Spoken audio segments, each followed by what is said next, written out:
Let's talk about peeing in the outdoors. First of all, it's important to know that it's completely acceptable to use toilet paper when you need to pee outside, as long as you remember to pack it out. Toilet paper doesn't decompose quickly. Plus, it can attract animals and really ruin the scenery. And it sends a message to others that it's an okay thing to do, meaning that over time, areas can get totally covered in TP. Don't want to worry about bringing toilet paper and having to pack it out? Or maybe natural TP isn't your thing, or there's no good natural TP options around? Think about using a pee rag. It's a reusable option to wipe after you pee, and only for pee.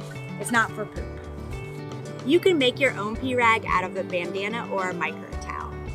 If you want to save weight, you can cut your pee rag in half, or you can bring both halves and have two pee rags. If you use bandanas for other things, it helps to have two different colors so you always know which one is your pee rag. You can buy ready-to-go pee rags too. They can have features like antimicrobial fabric, a waterproof side, snaps to attach them to your backpack, and a privacy snap. After you pee, hang your pee rag out to dry. In most conditions, it'll dry faster than you think. Make sure to store your pee rag so animals can't get to it. Wildlife can be attracted to the salt in pee and might nibble on your pee rag if you leave it out overnight.